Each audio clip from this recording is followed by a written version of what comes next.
Now the feast of unleavened bread drew near, which is called Passover. And the chief priests and the scribes sought how they might kill him, for they feared the people. Then Satan entered Judas, surnamed Iscariot, who was numbered among the 12. So he went his way and conferred with the chief priests and captains, how he might betray him to them. And they were glad and agreed to give him money. So he promised and sought opportunity to betray him to them in the absence of the multitude. Then came the day of unleavened bread, when the Passover must be killed. And he sent Peter and John. Go and prepare the Passover for us, that we may eat. Where do you want us to prepare? Behold, when you have entered the city, a man will meet you carrying a pitcher of water. Follow him into the house which he enters. Then you shall say to the master of the house, "The teacher says to you, 'Where is the guest room where I may eat the Passover with my disciples?' Then he will show you a large, furnished, upper room. There, make ready." So they went and found it just as he had said to them, and they prepared the Passover. When the hour had come, he sat down, and the 12 apostles with him. With fervent desire, I have desired to eat this Passover with you before I suffer. For I say to you, I will no longer eat of it until it is fulfilled in the kingdom of God. Then he took the cup and gave thanks. Take this and divide it among yourselves. For I say to you, I will not drink of the fruit of the vine until the kingdom of God comes. And he took bread, gave thanks and broke it, and gave it to them. This is my body, which is given for you. Do this in remembrance of me. Likewise, he also took the cup after supper. This cup is the new covenant in my blood, which is shed for you. But behold, the hand of my betrayer is with me on the table. And truly, the Son of Man goes as it has been determined. But woe to that man by whom he is betrayed. Then they began to question among themselves which of them it was who would do this thing. Now there was also a dispute among them as to which of them should be considered the greatest. And he said to them, The kings of the Gentiles exercise lordship over them, and those who exercise authority over them are called benefactors. But not so among you. On the contrary, he who is greatest among you, let him be as the younger, and he who governs as he who serves. For who is greater, he who sits at the table, or he who serves? Is it not he who sits at the table? Yet I am among you as the one who serves.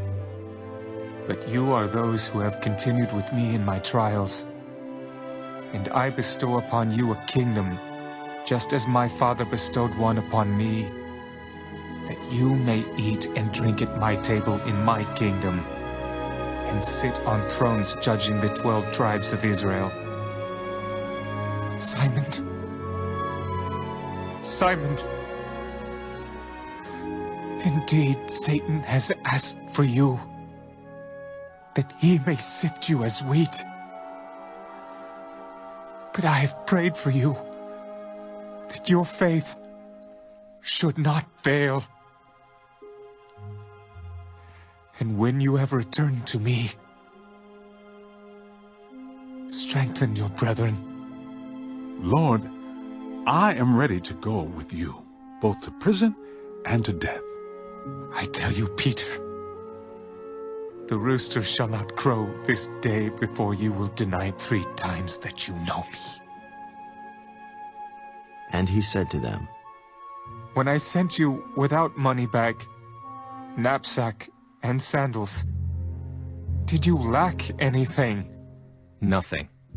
But now, he who has a money bag, let him take it, and likewise a knapsack.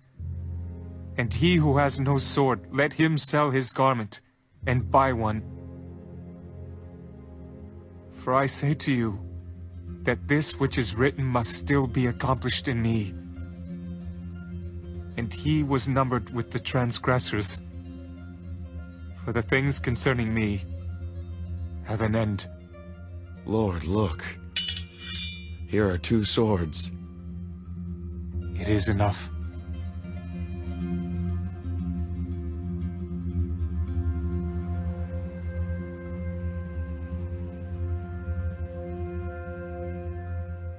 Coming out, he went to the Mount of Olives, as he was accustomed, and his disciples also followed him. Pray that you may not enter into temptation. And he was withdrawn from them about a stone's throw, and he knelt down and prayed. Father, if it is your will, take this cup away from me. Nevertheless, not my will, but yours be done. Then an angel appeared to him from heaven, strengthening him, and being in agony, he prayed more earnestly. Then his sweat became like great drops of blood falling down to the ground. When he rose up from prayer and had come to his disciples, he found them sleeping from sorrow. Why do you sleep? Rise and pray, lest you enter into temptation.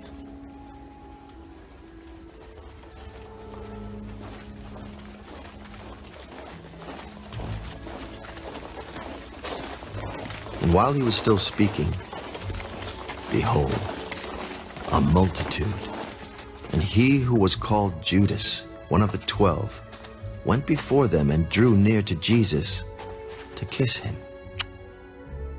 Judas, are you betraying the Son of Man with a kiss? When those around him saw what was going to happen, they said to him, Lord, shall we strike with the sword? and one of them struck the servant of the high priest and cut off his right ear. But Jesus answered, Permit even this. and he touched his ear and healed him. Then Jesus said to the chief priests, captains of the temple, and the elders who had come to him, Have you come out as against a robber with swords and clubs? When I was with you daily in the temple, you did not try to seize me. But this is your hour, in the power of darkness.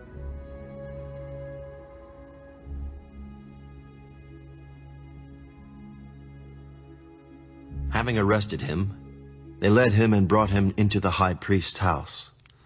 But Peter followed at a distance. Now when they had kindled a fire in the midst of the courtyard and sat down together, Peter sat among them. And a certain servant girl, seeing him as he sat by the fire, looked intently at him. This man was also with him.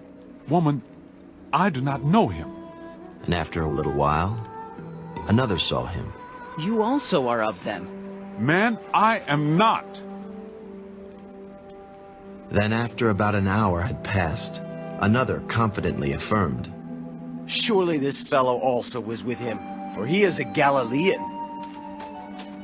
Man, I do not know what you are saying. Immediately, while he was still speaking, the rooster crowed, and the Lord turned and looked at Peter. Then Peter remembered the word of the Lord, how he had said to him, Before the rooster crows, you will deny me 3 times. So Peter went out and wept bitterly.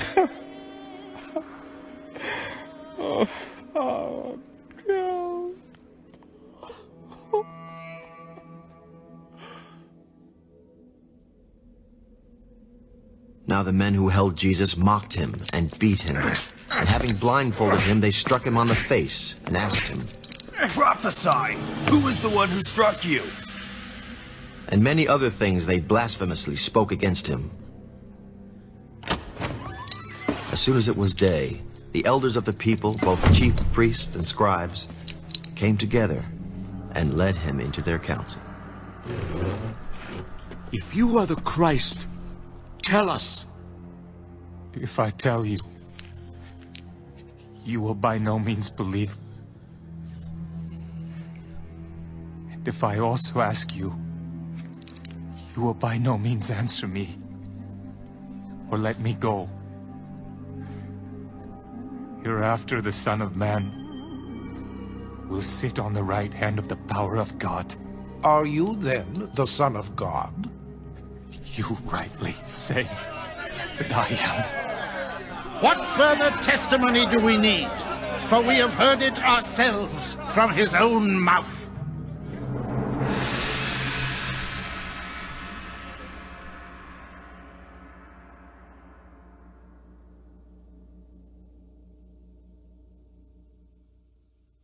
The fourth book of Moses, called Numbers.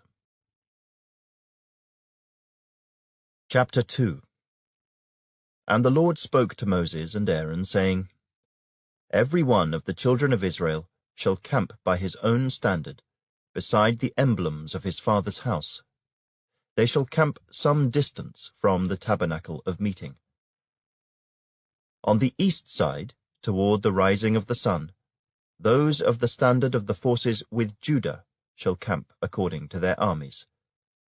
And Nahshon, the son of Amminadab, shall be the leader of the children of Judah. And his army was numbered at 74,600. Those who camp next to him shall be the tribe of Issachar, and Nethanel the son of Zuar shall be the leader of the children of Issachar. And his army was numbered at 54,400. Then comes the tribe of Zebulun, and Eliab the son of Helon shall be the leader of the children of Zebulun. And his army was numbered at 57,400. All who were numbered according to their armies of the forces with Judah, 186,400, these shall break camp first. On the south side shall be the standard of the forces with Reuben, according to their armies. And the leader of the children of Reuben shall be Elizur the son of Shedeiah. And his army was numbered at 46,500. Those who camp next to him shall be the tribe of Simeon, and the leader of the children of Simeon shall be Shelumiel the son of Zurishaddai. And his army was numbered at 59,300. Then comes the tribe of Gad, and the leader of the children of Gad shall be Eliasaph, the son of Reuel. And his army was numbered at 45,650. All who were numbered according to their armies of the forces with Reuben, 151,450, they shall be the second to break camp. And the tabernacle of meeting shall move out with the camp of the Levites in the middle of the camps. As they camp, so they shall move out, every one in his place, by their standards. On the west side shall be the standard of the forces with Ephraim, according to their armies, and the leader of the children of Ephraim shall be Elishama, the son of Ammihud. And his army was numbered at 40,500. Next to him comes the tribe of Manasseh, and the leader of the children of Manasseh shall be Gamaliel the son of Pedazur. And his army was numbered at 32,200. Then comes the tribe of Benjamin, and the leader of the children of Benjamin shall be Abidan the son of Gideoni. And his army was numbered at 35,400. All who were numbered according to their armies of the forces with Ephraim, 108,100. They shall be the third to break camp. The standard of the forces with Dan shall be on the north side, according to their armies. And the leader of the children of Dan shall be Ahiezer the son of Ammishaddai. And his army was numbered at 62,700. Those who camp next to him shall be the tribe of Asher. And the leader of the children of Asher shall be Pagiel the son of Ochran. And his army was numbered at 41,500. Then comes the tribe of Naphtali, and the leader of the children of Naphtali shall be Ahira the son of Enan. And his army was numbered at 53,400. All who were numbered of the forces with Dan, 157,600, they shall break camp last with their standards. These are the ones who were numbered of the children of Israel by their fathers' houses. All who were numbered according to their armies of the forces were 603,550. But the Levites were not numbered among the children of Israel, just as the Lord commanded Moses. Thus the children of Israel did according to all that the Lord commanded Moses. So they camped by their standards, and so they broke camp, each one by his family, according to their fathers' houses. The Book of Proverbs.